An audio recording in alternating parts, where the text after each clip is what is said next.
À la version longue, cette semaine, je reçois Virginie Bernier. C'est la 3e fois qu'elle passe à l'émission. C'est notre rencontre annuelle pour parler de tout ce qui se passe dans le communautaire. Elle travaille pour la CDC Roussillon, la Corporation de développement du communautaire, qui fête le 1er décembre prochain leur 10e anniversaire. Donc, on a parlé abondamment d'un bilan des 10 dernières années, ce qui s'en vient dans l'avenir, planification stratégique.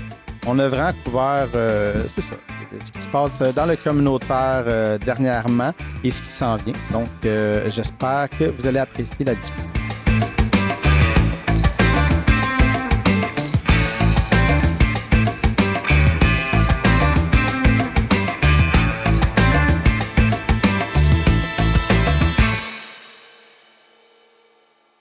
Virginie, merci beaucoup de revenir pour une 3e fois à l'émission. Donc, tu as encore la couronne, parce qu'il y a du monde qui t'avait rattrapé. Tu avais 2 fois, mais là, tu as la couronne, la fois la plus d'invités à l'émission. Alors, merci beaucoup de reprendre de ton temps pour ce rendez-vous maintenant annuel. On se voit chaque automne, voir qu'est-ce qui se passe.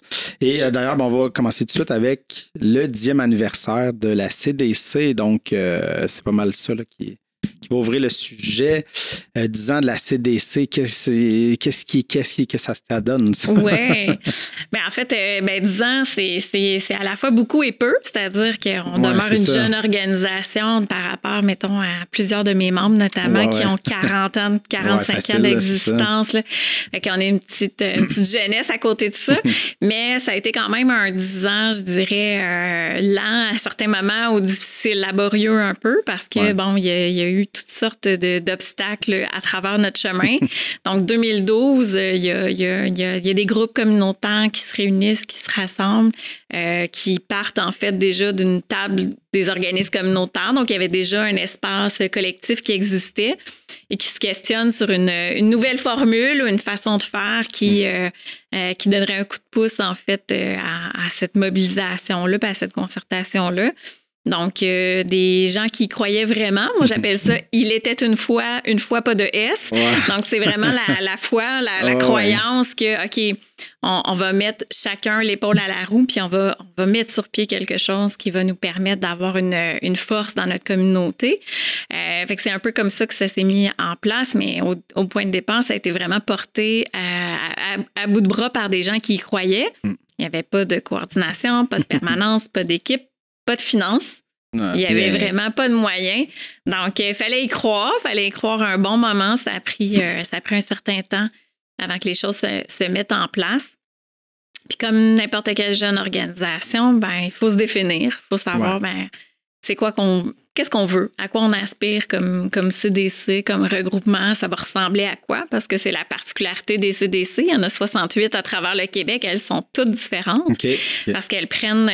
c'est sûr qu'on a les mêmes volets d'intervention, là, grosso modo, là, dans nos communautés, mais on prend la couleur de l'implication de nos membres, leur engagement, la volonté de faire des projets, des actions collectives, mais aussi selon la dynamique de nos communautés, évidemment, une CDC qui œuvre ici dans le Roussillon versus une CDC qui œuvre en Gaspésie-de-la-Madeleine ou dans un arrondissement montréalais, ben, les enjeux peuvent être différents, puis les dynamiques aussi entre les organisations sont différentes. Fait que on a quand même travaillé super fort pour élaborer tout ça, puis se questionner, faire des essais-erreurs. On a vraiment, tu sais, on a tâté le terrain souvent, on a tenté des choses, on a mis en place des trucs. Après ça, on fait bon, peut-être pas. Ou ah oui, ça a super bien fonctionné. On poursuit, puis c'est des projets qui reviennent d'année en année. Fait que on s'est laissé cette marge-là, en fait. On s'est laissé cette ouverture-là à tenter des choses, à essayer des choses. Puis, ben, moi, je dis que ça a fonctionné dans le sens où ça nous a permis d'explorer, en fait, nos forces collectives. Ça nous a permis aussi de mobiliser d'autres organismes communautaires. On est parti d'un petit noyau là, d'une trentaine de groupes communautaires. Aujourd'hui, il y a 55 membres à la CDC Roussillon. Puis, il y a encore des groupes qui cognent à la porte puis qui sont intéressés puis qui participent en tant qu'observateurs à nos activités. Donc, on peut croire qu'on va continuer de grandir. Donc, moi, je fais le pari que ça a fonctionné. Que ce qu'on a mis en place en collectif, ça a inspiré d'autres organisations à se joindre à nous. Puis ça l'a permis de prendre une place aussi dans la communauté, de démontrer que le milieu communautaire, c'est un milieu effervescent, super intéressant, qui apporte des solutions concrètes dans la communauté. Donc, c'est aussi l'ancrage, la crédibilité d'une organisation à l'échelle d'une MRC dans notre cas. Donc, ça nous a permis de bâtir tout ça au fur et à mesure. Puis, je pense qu'aujourd'hui, on peut être vraiment fiers de ça. C'est pour ça qu'on fait un méga party. Ouais. Le 1er décembre, on fait la fête, on souligne tout ça. Puis, en fait, on veut souligner le passé, on veut célébrer le présent aussi parce qu'on en profite pour faire une activité de reconnaissance. Donc, il va y avoir sous forme de gala de reconnaissance. On va prendre le temps aussi. Il y a eu toute une période de mise en candidature, puis tout ça, on va prendre le temps de féliciter les gagnants dans les catégories là, qu'on a mis de l'avant. Fait qu'on va célébrer le présent parce qu'on est vraiment... on veut faire rayonner ce que les groupes communautaires font dans le Roussillon.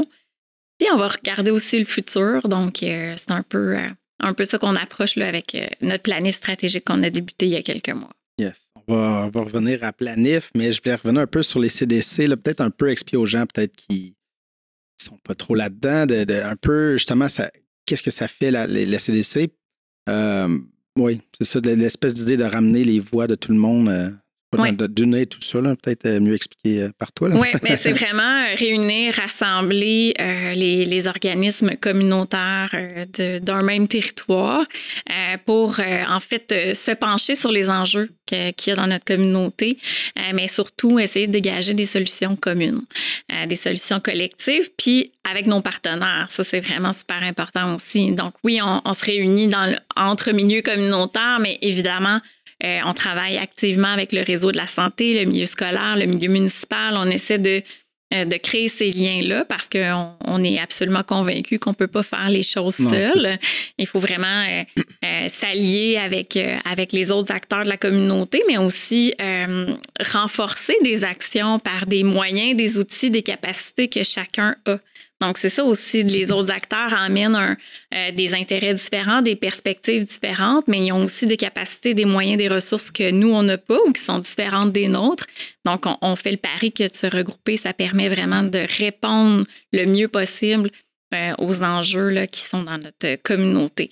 Donc, on a une dizaine de volets d'intervention, donc la concertation, l'information, la promotion, la recherche.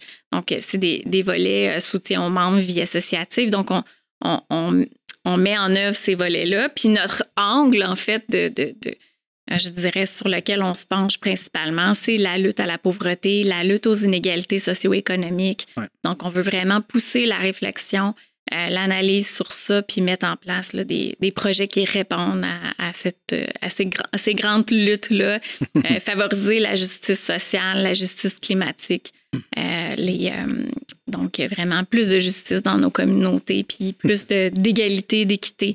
C'est vraiment le grand terrain de jeu sur lequel on œuvre. Puis les CDC, il y en a beaucoup dans le Québec. Mais ça a commencé comment? Je ne veux pas que tu me fasses l'historique, mais tu sais, ici, ça fait donc 10 ans, mais est-ce qu'il y avait déjà des initiatives ailleurs? Puis justement, c'est là que les gens, les organismes du coin sont orientés. Ah, mais ça existe, puis regroupons-nous avec ça, ça va être peut-être plus simple. Oui, c'est parti d'un petit noyau, quelques initiatives au point de départ d'organismes qui ont voulu se regrouper là, dans les plus vieilles âgées CDC dans le coin des Bois-Francs. C'était beaucoup ça, Bois-Francs, centre du Québec, les premières CDC, Montréal aussi. Les premières ont 40, 45 ans, les premières CDC. Fait que ça fait quand même un certain temps. Fait que c'est un modèle qui s'est développé graduellement, puis ça a créé un petit noyau. Ces gens-là ont choisi de se réunir aussi à leur tour via la table nationale des CDC, donc de se regrouper aussi. Puis c'est là que ça a commencé à faire des petits. Donc, ça a été un modèle qui a pu prendre de l'expansion, si je peux dire ça comme ça, puis être connu un peu à travers le Québec. Être reconnu aussi comme regroupement comme interlocuteur au niveau du gouvernement. Donc ça l'a permis également de faire, je atterrir du financement aussi. Donc, permettre une accréditation via la Table nationale et CDC, permettre des échanges, puis un dialogue avec les gouvernements. Puis là, ben, les communautés ont tour à tour fait le choix de se regrouper sous forme de CDC au même titre que les organismes dans leur mission.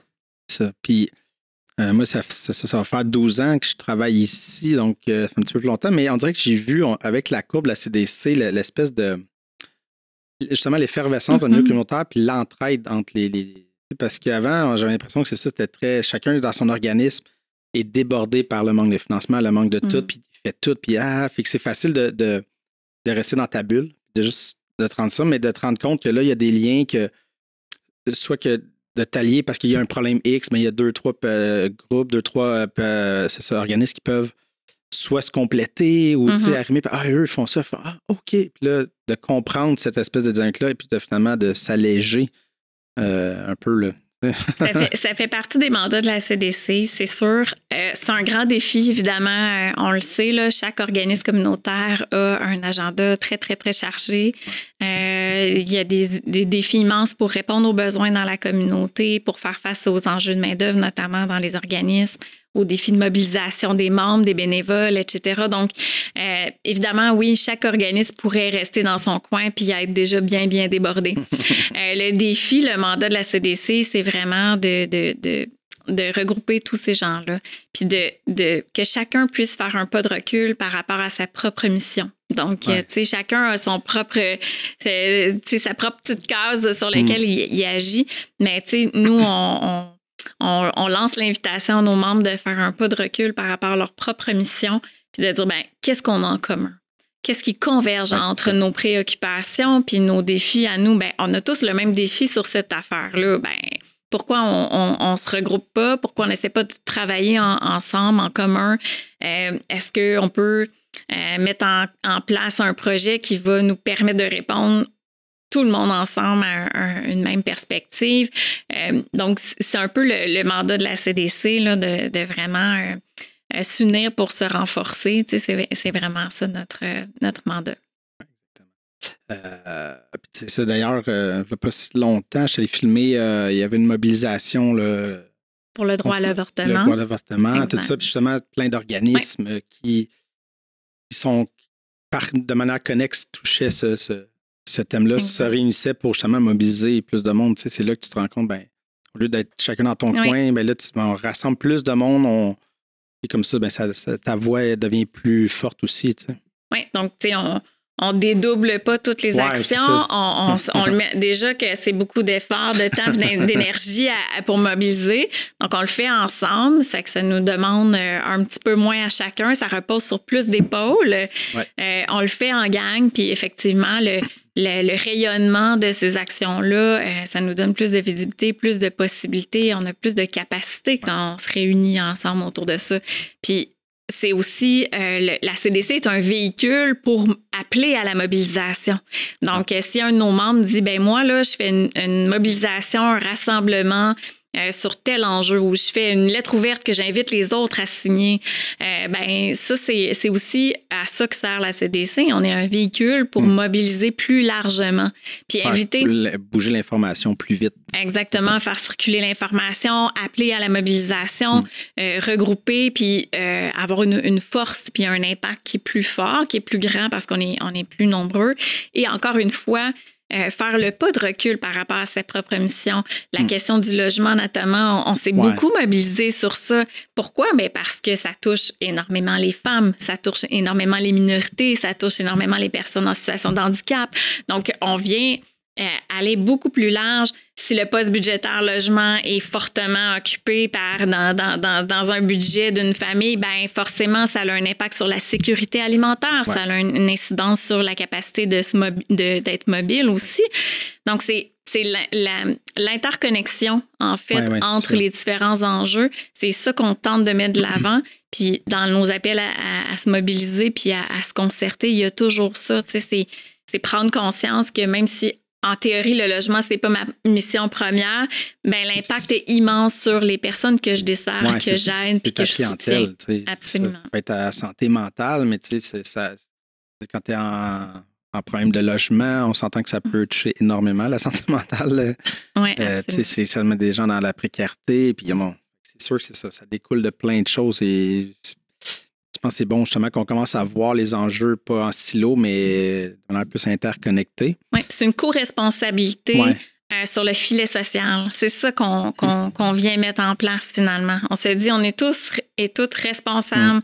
Chacun des organismes et nos acteurs partenaires également. Ouais. On les dédouane pas de leur responsabilité.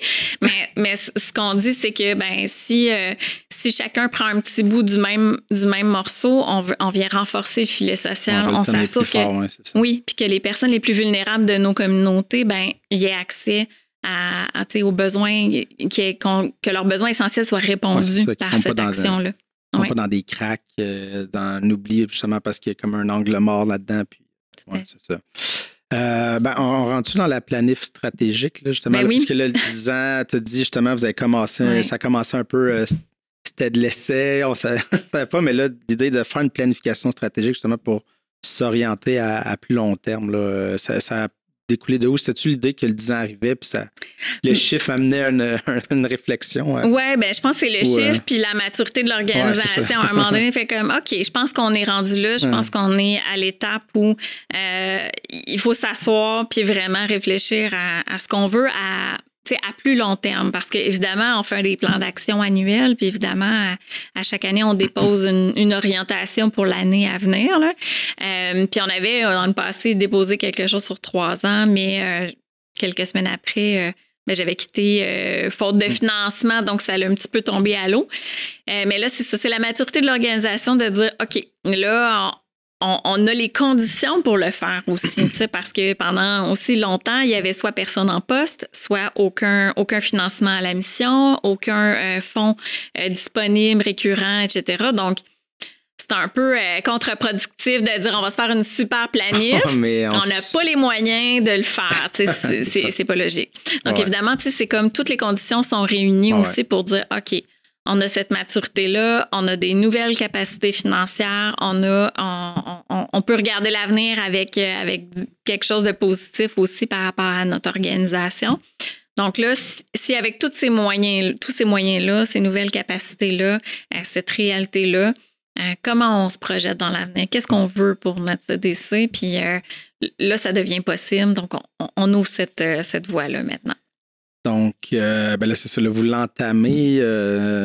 Comment ça fonctionne? Là? Il y a l'idée de la réflexion. Puis cette planif-là, est-ce que c'est échelonné sur X années ou c'est plus... Oui.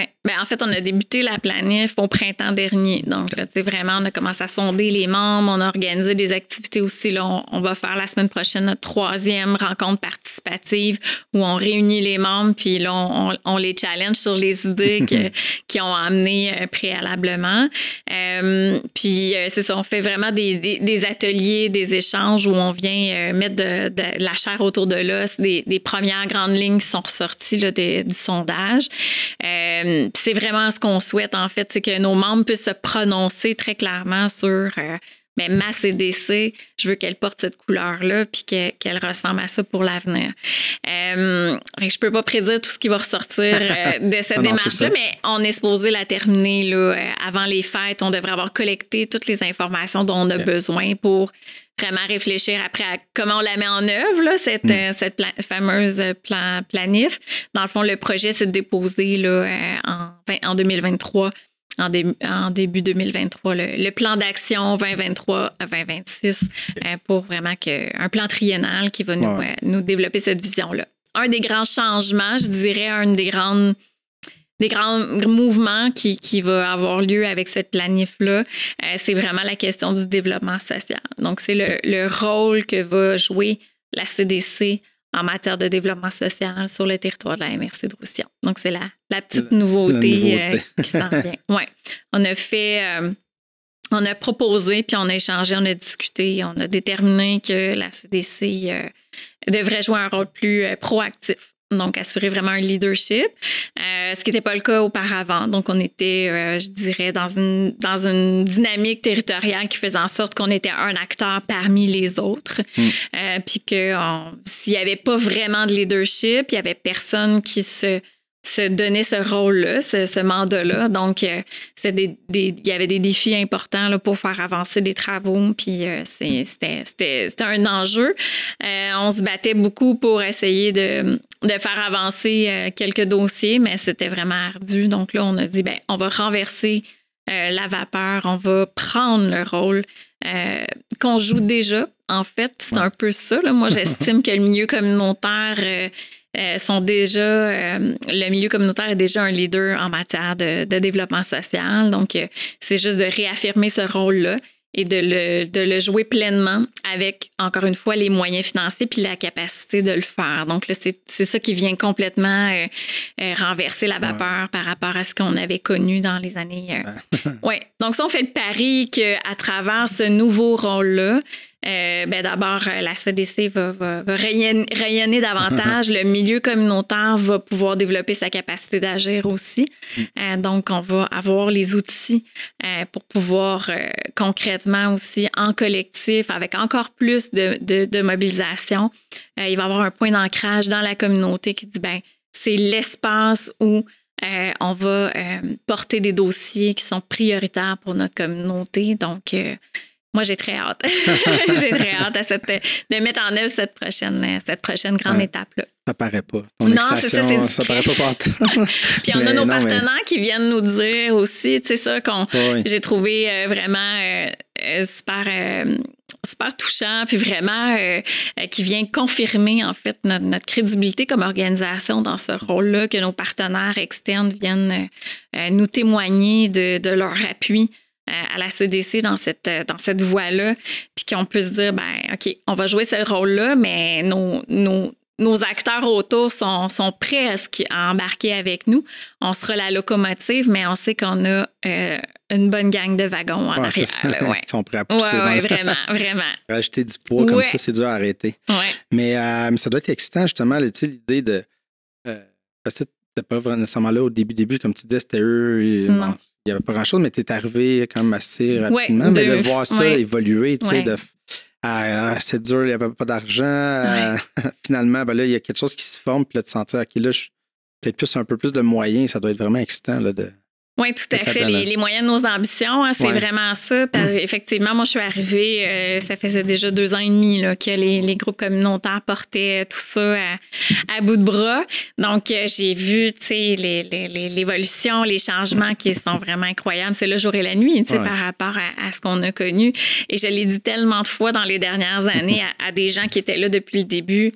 Peux-tu croire qu'on est là aujourd'hui? Est-ce que tu te souviens de comment c'était? Puis j'ai été longtemps toute seule aussi. Là. Il y a une 2e personne qui est déjà là. On regarde la possibilité d'embaucher une 3e, possiblement une 4e personne.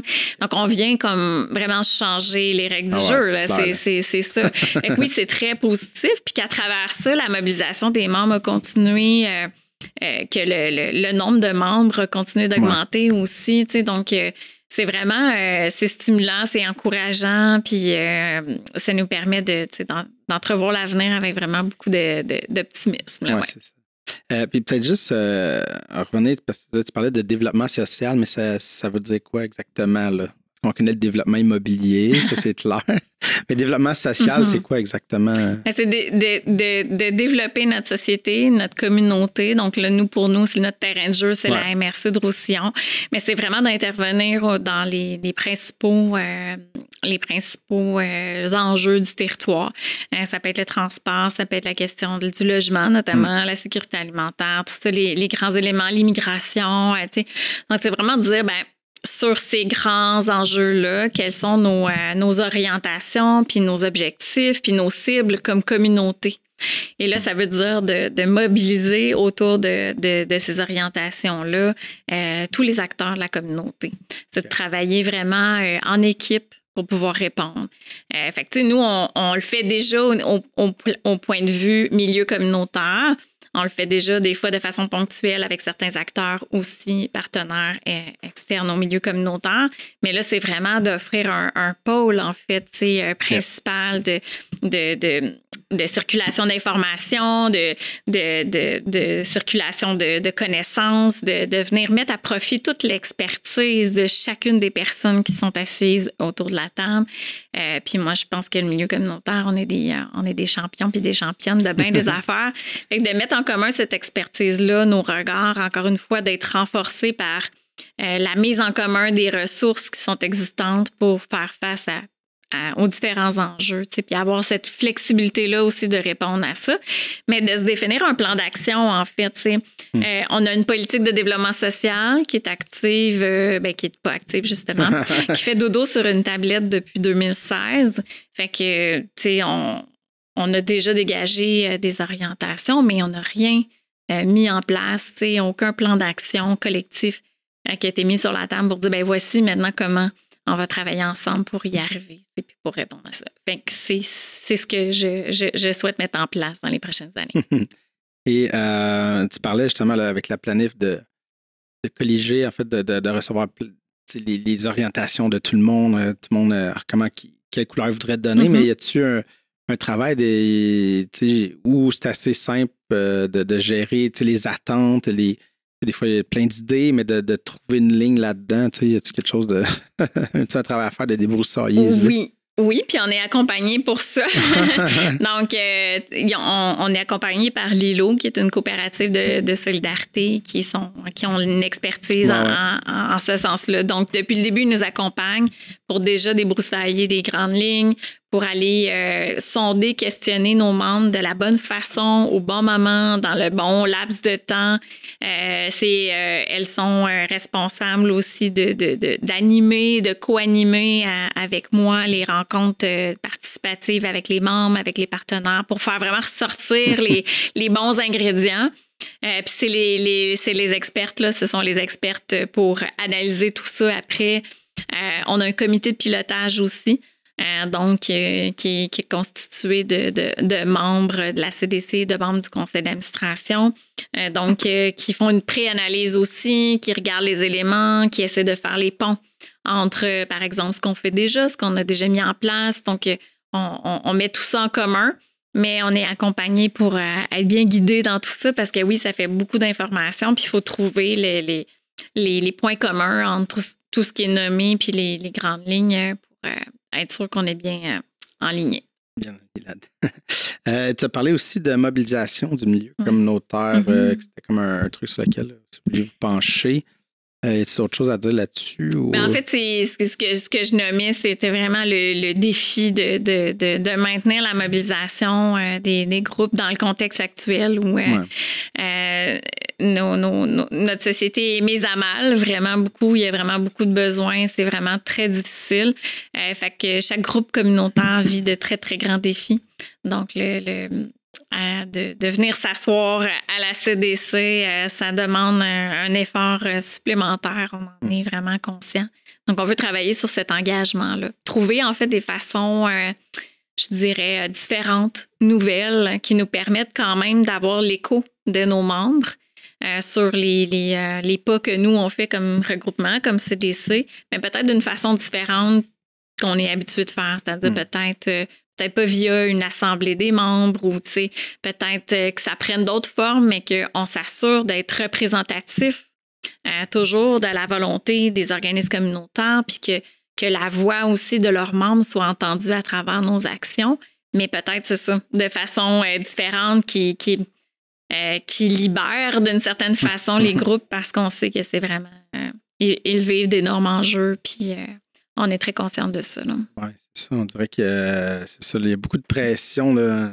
On dirait qu'on le dit ça à chaque année. Mais oui. De plus en plus de pression. Mais là, avec l'inflation, les logements qui augmentent, là, on dirait que ça vient de prendre une coche assez rapidement là, depuis la pandémie. Ça a levé d'un coup. Puis tu fais OK, là, il y a plus de gens qui ont besoin d'aide, peu importe le type. Fait que ça met beaucoup plus de pression là-dessus. La pandémie a relevé beaucoup de choses, mais a beaucoup fragilisé. Donc, c'est comme un peu de pensée de croire. C'est un peu la pensée magique que quand la pandémie sera terminée, elle ne l'est pas en passant, mais quand elle sera terminée, tout va redevenir comme avant. Comme si on n'avait pas cassé des pots. Mais on a cassé beaucoup de choses. Il y a beaucoup de trucs de brisés. Puis on ne peut pas repartir sur les mêmes bases puis sur les mêmes fondations. Puis le milieu communautaire a été extrêmement sollicité. Donc, il y a un essoufflement aussi. Là. Il y a une très grande fatigue. Donc, eux aussi, d'une certaine façon, ils sont cassés. Mais il faut qu'ils continuent de porter le flambeau parce que, comme tu le nommes, les besoins sont encore immenses. L'inflation, on le voit. Les crises se succèdent finalement. La crise sanitaire versus toutes les autres crises là, qui étaient déjà en cours, mais qui nous forcent à poser un regard. La crise du logement en est une. La crise climatique, évidemment. Donc, on est à... Malheureusement, plusieurs crises se connectent les unes aux autres aussi. Elles sont interdépendantes, là, très clairement. Mais ça fait en sorte que le milieu communautaire est effectivement très, très sollicité dans tout ça. Oui, c'est ça. Il y a une grande... Ça fragilise de ce côté-là. Tu sais, on le sent que les gens... mais c'est sûr que là, c'est comme une impression, mais on sent que les gens sont comme à bout de nerfs partout. Tout le temps comme... On tient tout le truc, puis on n'aurait pas parlé de pénurie de main-d'œuvre. Des fois, je me dis peut-être qu'on devrait parler de... Il y a peut-être trop de jobs, mais peut-être que ça, c'est un autre problème. Il y a trop de compagnies, peut-être, mais tu sais, ça, c'est un autre enjeu. Je vais peut-être aller sur le... Tu sais, justement, là, il y a eu on parlait de le PAGAC, le financement. Il y a eu des avancées là-dedans dans les années, des rencontres gouvernementales, mais ça qu'on parlait, c'est que c'était déjà un bon pas. Il ne faut pas cracher là-dessus, mais il y a comme une ouverture là-dedans. Dans le fond, peut-être juste expliquer aussi c'est quoi le PAGAC, là, je nomme, mais peut-être les gens. Oui, le plan d'action gouvernementale en action communautaire. En fait, c'est un plan qu'on attendait depuis une décennie. Donc, ça faisait très longtemps qu'il n'y avait pas eu justement d'ancrage officiel et de mise en œuvre de la politique gouvernementale en action communautaire. Donc, qui vient guider un peu les orientations du gouvernement dans la reconnaissance du milieu communautaire, mais évidemment dans son financement. Donc, le PAGAC, au printemps dernier, a été déposé. Puis, effectivement, il y a eu certains gains dans ce PAGAC-là, dans le budget qui était annoncé, le budget 2022-2023. Les CDC font partie des choyés dans ce plan-là. Mais au total, si on fait l'analyse là, globale, c'est environ le quart là, de ce qui était demandé, en fait, là, par les groupes communautaires, là, tout secteur confondu, en fait. C'est ça, là, c'est qu'on parle de 4000 organismes communautaires là, qui sont sous le chapeau du plan. Donc, le quart des besoins, dans le contexte, justement, où les besoins vont beaucoup plus vite que nos capacités à y répondre, bien, pour nous, c'est encore insuffisant. C'est un bon pas, évidemment. C'est une augmentation importante, mais l'augmentation, elle est très importante à la première année seulement. Ouais, donc, c'est ça qu'il faut aussi. C'est comme un gros coup d'envoi, un gros élan. Par contre, c'est un rattrapage aussi. Il ne faut jamais perdre de vue qu'il y avait un rattrapage important à faire. Donc, ça paraît beaucoup.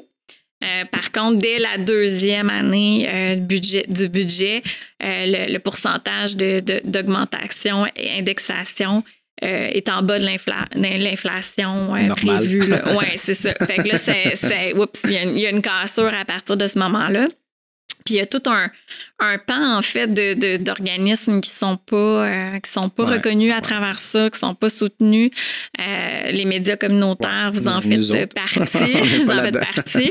Mais je pense à tous les groupes écologistes. Ouais, c'est ça, je le savais pas. Oui, il y a une quinzaine de groupes écologistes sur la 130 groupes là, à l'échelle du Québec là, qui sont soutenus. Donc, c'est trop peu, vraiment. Puis là, dans les dernières années, il y a environ le tiers des groupes écologistes qui ont fermé leurs portes, qui ont cessé leurs activités parce que, faute justement de financement puis de soutien, de reconnaissance, mais c'est porté à bout de bras par des bénévoles. Ouais, c'est le cas d'un organisme comme la Vigile Verte sur notre territoire qui n'y a pas de financement. Il n'y a pas donc de personnel. Donc, c'est vraiment des bénévoles très, très, très engagés et très, très... Eux ont la foi vraiment. On dirait que la plupart là, que je connais, c'est beaucoup des groupements citoyens qui ont ça à cœur, comme pour la forêt ici, Fernand Séguin. C'est ça. Une gang de citoyens qui croient, puis qui sont là tout le temps, puis Mais à un moment donné, c'est que... Ça a une durée limitée. Ça a une durée limitée. Puis si je pense à M. Turcotte, là, parce que je l'ai rencontré souvent, mais c'est un passionné et tout ça. Mais à un moment donné, il n'aurait peut-être plus la force aussi d'être là à toutes les rencontres des MRC, d'être là tout le temps, puis de gosser, de checker les textes tout le temps. Mais si lui, à un moment donné, il n'est plus capable, il n'est plus là, ben ça prend quelqu'un... Oui, puis il y a le défi donc de la relève, hein, c'est ça, d'avoir assez de gens qui s'impliquent bénévolement, puis d'avoir une relève qui croit autant, puis qui a autant envie d'investir. Donc, ça repose sur des individus. Puis quand ces individus-là sont fatigués, veulent faire autre chose ou peu importe la raison, tout à fait justifiée, ben c'est ça, il reste plus rien. Donc, c'est des organismes, malheureusement, qui meurent dans un contexte où on a tellement besoin d'eux, on a tellement besoin des groupes écologistes avec un regard critique sur les politiques publiques en matière d'environnement. Tu sais, on peut absolument pas se passer de ces groupes-là. Donc, il est plus que temps que ces groupes-là soient soutenus, financés par le gouvernement. Là, c'est ça. Dans le fond, on le sait-tu pourquoi ils ne sont pas financés ou c'est juste parce qu'ils tombent dans des cracks c'est sûr de financement? Il y a des aspects historiques reliés à ça. C'est-à-dire que les groupes en environnement sont arrivés les derniers là, dans la grande planète communautaire. Évidemment, il y a eu comme d'autres enjeux qui ont été mis de l'avant. Donc, il y a des organismes qui existent c'est ça, depuis 40-50 ans, alors que la plupart des groupes environnementaux existent depuis 10, 15, moins de 20 ans assurément. Donc, sont arrivés après des vagues aussi après la politique de reconnaissance, souvent, de l'action communautaire. Donc, c'est ça, il y a comme un flou. Puis, la politique se voulait une politique qui allait guider tous les ministères pour qu'il y ait un arrimage, justement, qui ait une volonté réelle de chacun des ministères de reconnaître les organismes communautaires qui sont sous sa gouverne, on va dire ça comme ça. Mais cette politique-là n'est toujours pas respectée. Elle a été adoptée en 2001, là, ça fait plus de 20 ans, mais elle n'est pas respectée. Donc, il y a comme un principal bailleur de fonds, je vais dire ça comme ça, mais le ministère de la Santé et des Services sociaux, avec le programme de soutien aux organismes communautaires, le PSOC, à peu près 75% des groupes communautaires sont sous ce chapeau-là. Donc, c'est une dynamique qui est complètement différente versus tous les autres groupes qui sont soutenus en théorie par d'autres ministères. Comme nous. Nous, on n'a pas rapport avec le ministère de la Santé. Là. Fait qu'on était avec le ministère de la Culture et des Communications, donc c'est un autre programme. Mais c'est des ministères qui sont moins gros, moins forts, moins moyens, moins de ressources, moins de finances, moins de tout. Fait que c'est sûr que leur capacité à soutenir adéquatement, fait qu'il faut qu'en haut, là, le grand chapeau, là, qui s'appelle un gouvernement, là, un premier ministre, que ce soit clair que tous les organismes, peu importe en fait le ministère avec lequel ils sont reliés, devraient avoir de façon équitable la même source de financement, les mêmes capacités, les mêmes moyens. Là. Mais je te disais hors d'onde, mais je vais le mentionner pour les gens. Mais nous, le premier ministre a nommé quelqu'un à Culture Communication que je ne pense pas qu'il savait qu'il a travaillé. Il a travaillé dans les télés communautaires longtemps. Mais je l'ai appris récemment, en fait, je ne savais pas. Ça date un peu. Puis, donc, on avait justement un congrès de la Fédération des télés communautaires du Québec. Puis les gens étaient quand même heureux parce qu'il y en a qui le connaissaient personnellement. Donc, on va y écrire lundi, un petit bonjour, tu te rappelles de nous. Puis, par aller nos contacts. Je suis allé dire, mais ça va peut-être faire. Tu sais, je veux dire, je sais pas à quel point ça peut changer, mais ça peut pas nuire dans le sens d'avoir quelqu'un qui est sensibilisé déjà. Qui a travaillé là-dedans puis qui voit que ce qu'on fait avec pas de moyens, avec fait que déjà il peut aider peut-être à orienter. Puis on a tout aussi, là je parle de nous, là, mais on a tout le combat avec l'Auto-Québec, la régie, pas l'Auto-Québec, mais la régie des jeux pour les télé-bingo, tout ça, parce que c'est pas très flexible sur ce qu'on peut faire avec ça, avec l'argent, puis c'est comme une bonne source de financement, mais on a comme les mains liées de l'autre bord. Fait puis dans la pandémie, les revenus ont explosé de ça, mais on ne pouvait pas plus faire grand-chose. Puis c'était bizarre, tu sais. Puis c'est ça. On essaie de leur parler, mais c'est compliqué de parler à la régie puis de faire entendre un point.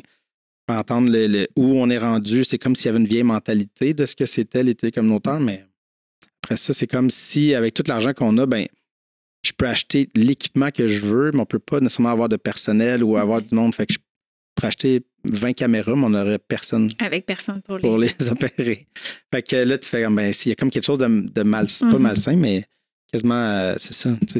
On a de l'argent, mais qu'est-ce qu'on peut? C'est ça. On peut pas rien faire.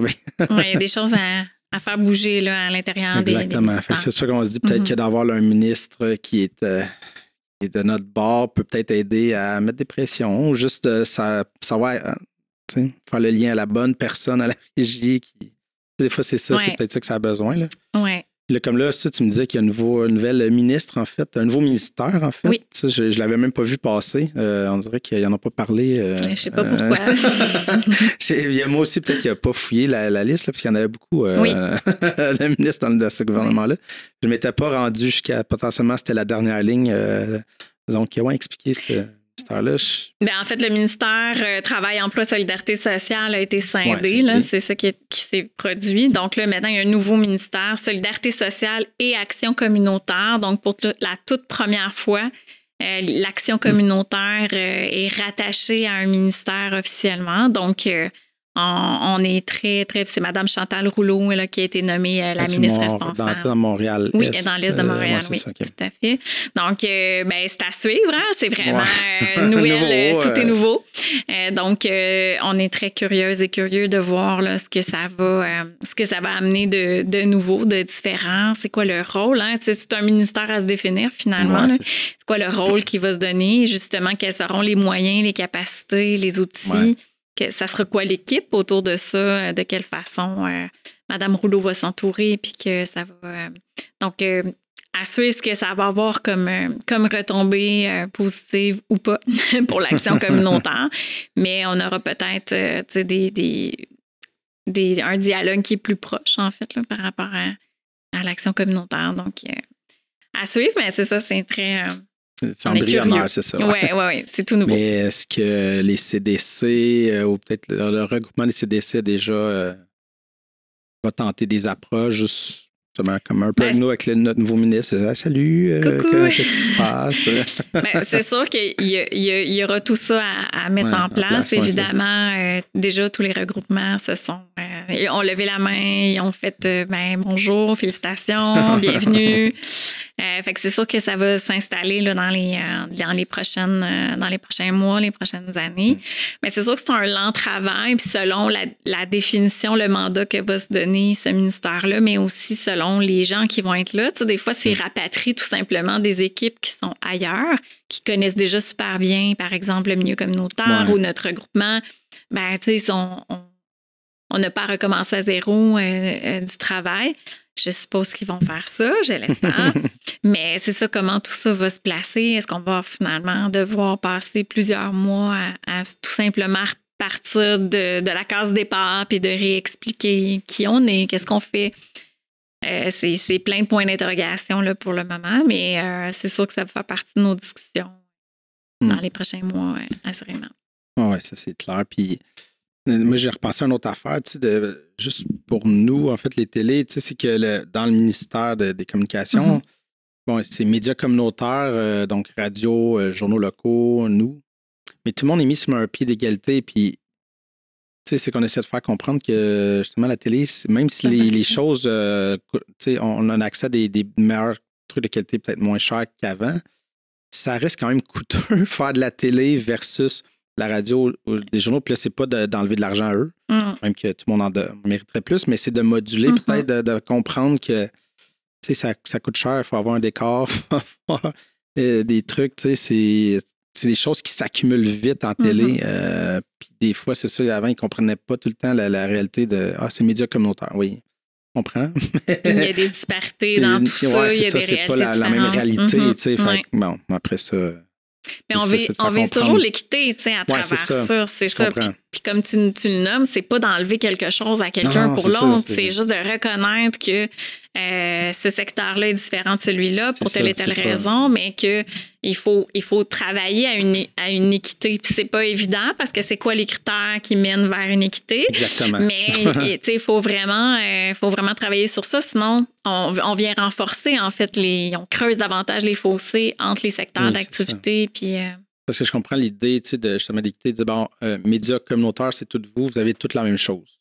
Je comprends cette idée-là, donc tout le monde a la même chose, il y a quelque chose d'équitable, mais dans la réalité, c'est que nous, produire un topo nouvelle nous demande beaucoup plus de ressources que la radio ou le média écrit, qui peut partir à une personne, prendre sa photo, écrire son texte, envoyer ça, puis nous, mais... il faut sortir avec une caméra, il faut filmer, il y a comme un long processus derrière tout ça qui prend beaucoup plus de temps, c'est un tout autre médium. Là, c'est ça. Fait que c'est ça. Des fois, c'est juste ça de revoir peut-être comme la terminologie de chacun, mais bon, on verra ce que ça va te donner.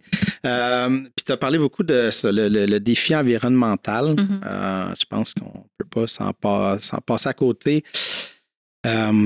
Puis, tu sais, je pense que quand on y pense vraiment, l'environnement, c'est comme si ça touche à toutes les sphères. C'est comme l'affaire quasiment la plus importante à régler pour, après ça, régler plein d'autres affaires. Mais comment, justement, le communautaire peut jouer un rôle là-dedans? Mais ça a pris du temps. Justement, là, je parlais tantôt de l'historique, puis si je peux compléter ma question, le pan 2 de ce que je nommais tout à l'heure, que oui, historiquement, les groupes environnementaux sont arrivés le dernier. Donc, forcément, au niveau du financement, c'est comme un peu en retard, puis l'emprise est difficile là, par rapport à ce qui existe déjà comme outil, parce que la tarte n'est jamais plus grande. Elle grossit doucement. Fait que c'est sûr que plus il y a de joueurs autour, ben les pointes sont soit plus petites ou ça veut dire qu'il y en a qui ne mangent pas. C'est ça que ça veut dire. Donc, il y a cette réalité-là. Moi, je pense un peu que aussi, ça peut être avantageux pour certaines organisations dans la société que les groupes en environnement soient les plus faibles possibles. Donc, ça évite beaucoup de revendications. C'est sûr qu'il assure une vigie absolument importante. Là. On parle du maintien de la vie sur Terre. C'est juste comme un détail. Mais ça rapporte combien? Ça? Oui, ça coûte quoi, là, puis que ça donne.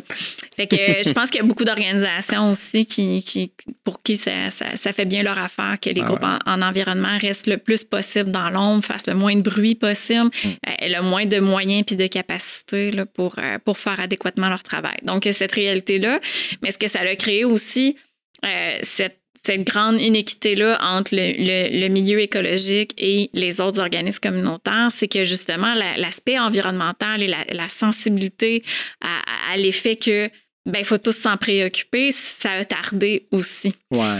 Ça a tardé, mais je dirais que ça commence quand même depuis quelques années, on le voit. Puis dans les dernières mobilisations, on parle de justice sociale et climatique. Donc, on a vraiment, on porte de plus en plus de l'avant les aspects environnementaux et on croise aussi les enjeux. Donc, vraiment dire, à quel point, de quelle façon les personnes les plus pauvres de notre société sont les plus impactées par les enjeux environnementaux. Et là, on développe aussi toute la réflexion, l'analyse sur les croisements, carrément les croisements, puis à quel point, si on ne se préoccupe pas d'environnement, on passe à côté aussi. C'est une forme de discrimination, très clairement. Comment ça? Je donne un exemple hyper concret. C'est démontré, par exemple, dans les municipalités que les quartiers les plus pauvres sont les quartiers où il y a le moins d'arbres. Il y a le moins de canopées. Donc, plus d'îlots de chaleur, c'est les personnes les plus appauvries qui vont être le plus affectées par les changements climatiques, les canicules, les journées très, très chaudes, les débordements aussi quand il pleut super fort puis qu'il n'y a que du béton dans un quartier. C'est là que ça déborde. Donc on vient démontrer aussi les liens qu'il y a entre ces deux justices-là qu'on réclame. Donc, tout ça, c'est en train de se bâtir, mais ça a tardé. Mais je pense qu'il y a une prise de conscience de plus en plus réelle et concrète dans le milieu communautaire, que l'un ne va pas sans l'autre, puis qu'on a tout intérêt aussi à combiner nos luttes, à s'unir. Encore une fois, tantôt, on parlait de s'unir, de se concerter, de ne pas travailler en silo, de combiner les éléments puis d'être renforcés. Bien, ça en fait très clairement partie, mais ça prend du temps parce qu'il faut vraiment éveiller, sensibiliser puis démontrer que, ah oui, OK, si je me préoccupe de ça, ça a vraiment une retombée intéressante sur les personnes que je soutiens via un truc par de sécurité alimentaire. Ouais. Ben, tu sais, s'il n'y a plus de possibilité d'avoir une agriculture durable sur notre territoire, qu'il n'y a plus de possibilité d'avoir un accès à des aliments sains, forcément, on vient tout de suite nuire à la sécurité alimentaire sur un territoire. Et qui en souffre le plus, encore une fois, c'est les personnes les plus appauvries, les plus vulnérables, les plus discriminées. Fait que on peut faire plein de croisements de cette façon-là. Mais ça commence à éveiller doucement. Puis je pense que dans l'avenir, c'est très clair que nos luttes vont être communes, puis on va être les uns aux côtés des autres là, pour défendre les mêmes choses. En fait, c'est la justice. C'est la justice, tout simplement. Il commence à manquer un peu de temps.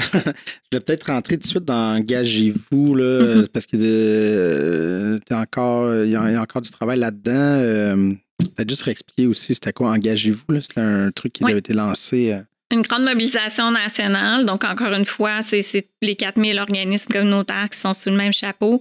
Un peu pour faire la suite au PAGAC, la discussion qu'on a eue tout à l'heure, de dire, on veut rappeler, en fait, la responsabilité des nouveaux élus, donc les nouvelles députées, les nouveaux députés, de s'engager pour le communautaire, puis que ça soit concret dans le prochain budget, qu'on ne fasse pas juste dire, OK, on a déposé un PAGAC, puis c'est réglé, on n'en parle plus, mais qu'il y ait vraiment une réappropriation de l'action communautaire, via le nouveau ministère peut-être, mais au moins, donc on a débuté là, jusqu'en février prochain, ça sera le cas, un envoi là, de décrets communautaires à tous les députés. Okay. Donc, on invite vraiment les groupes à souligner l'importance de reconnaître et de financer à la hauteur de nos besoins le milieu communautaire, puis que ça se concrétise là, au prochain budget en mars 2023. Ouais. Fait qu'il y aura une vague aussi d'actions puis de rassemblements qui vont être mis en place là, en février prochain pour ça. Faire des rappels. Des petits rappels. Il y a des choses sur lesquelles il faut continuer à travailler. Absolument. Écoute, je vais te souhaiter un bon 10 ans de plus et plus. Là, mais écoute, c'est vraiment encourageant de savoir que au moins, il y a des avancées. Tu sais, moi, je pense que je t'ai déjà dit, mais je suis souvent un pessimiste notoire. Mais c'est ça. Il faut trouver, je pense, aussi notre kick dans les petites avancées, puis de voir qu'au moins, c'est des petits pas, mais ça va dans la bonne direction. Donc, il faut continuer à pousser là-dedans. Fait que lâche pas le bon travail. Merci beaucoup. Merci.